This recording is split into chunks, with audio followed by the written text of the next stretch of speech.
Today's lesson is how to use a model to represent your data set.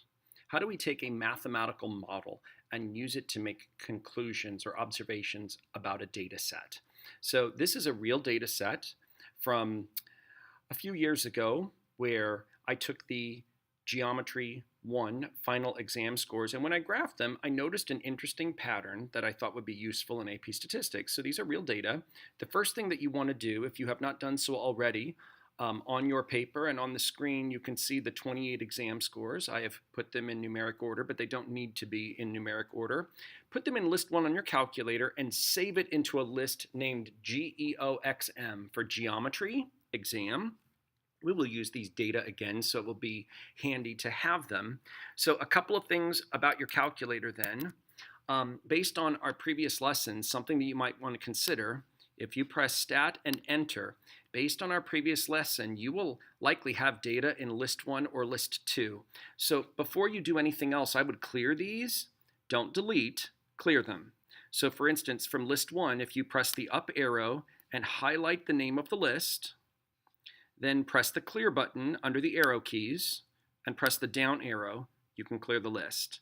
And I will do the same thing with my list 2, and I'll do the same thing with my list 3. So now, data into list 1, then go back to the home screen and store it this way.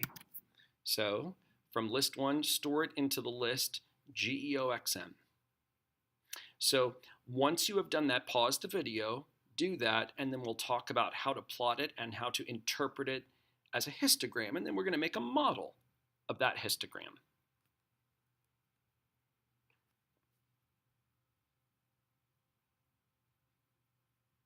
Okay, so to get my data into list 1, I've already saved the data set.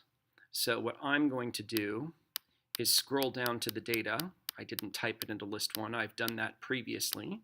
So I'm going to call up the name of the list. I'm going to store it into list 1. You don't need to do this because you should already have typed it into list 1. There we go. Now I have the same data set. So let's go ahead and set a good window for this data set. So we're going to press the window button, and I want to show you the settings that I recommend. So based on these scores, a minimum value of 50 is perfectly reasonable. No one scored less than 50. And someone did get 100% on the test, so a maximum of 105 is perfectly good in order to see all of the data. A scale of 5 will work fine in order to build our histogram. So a -2 minimum for y would be fine, a y max of 7, suggesting I really shouldn't get more than 7 students in any one of these bars or classes that I'm creating. That should work fine. The y scale isn't particularly important. We'll just make it 1. I did want you to notice this notation. This says the same thing as this list here.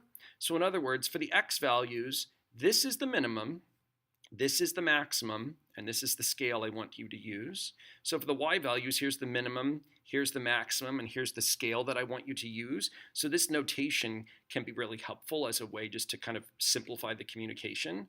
So I'm going to go ahead and set that window and make those changes. So I want a minimum of 50.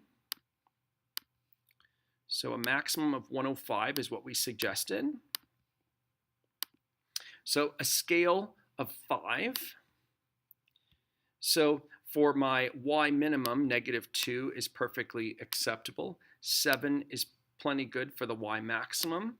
A scale of 1 is perfectly fine for the y maximum. But before we make the graph, you might want to press second and y equals, because my guess is, based on the previous lesson, you may have multiple plots that are on. So to do this lesson successfully, you do need to turn off your second plot and your third plot. So I'm going to go into plot 2. I'm going to highlight the off and press enter. I'm going to press second y equal, and I'm going to go down to plot number 3. I'm going to turn it off, and I'm just going to work exclusively with plot number 1. So again, I'm going to highlight the off and press enter. So now I have to press second y equals, and I can see that plots 2 and 3 are off. Plot number 1 is on. So I want to go into plot number 1 because I don't want a box and whisker plot. what I want is a histogram. So if I press the down arrow, I can cycle through these options, and the right and left arrow will let you cycle through to the options that you want. I want the histogram option, so I'll press enter. My data are in list 1, so now we're in a situation where we can graph it. So here's my graph. And something that I want you to notice about this graph, it's really not a mound shape. It's not that it's highest in the middle and trails off to the sides, because the truth is, it's at some level, it's similar in height really all across the distribution. So it's still roughly symmetric. But the idea is, at some level, I know it bounces up and down a little bit, but at some level, this is what we call a sort of a uniform distribution. You have about the same number of low grades as you have high grades, as you have grades in the middle. This distribution is relatively flat. So one of the ways that we can describe this, the distribution isn't mound-shaped, but it's still roughly symmetric. It's hardly perfectly symmetric, but roughly so, because the frequency and the histogram, the frequency are roughly similar throughout the different classes. So that's what I'm trying to suggest. When I say roughly similar, we have a number of people that got grades in the middle. We have about the same number of people that got higher grades and that got lower grades. Those frequencies are, let's see, 1, 2, 3, 3, 2, 2, 4, 4, 3, 2, 4. They're similar in frequency throughout the distribution. So one of the ways that we can describe this is we can describe this shape as uniform.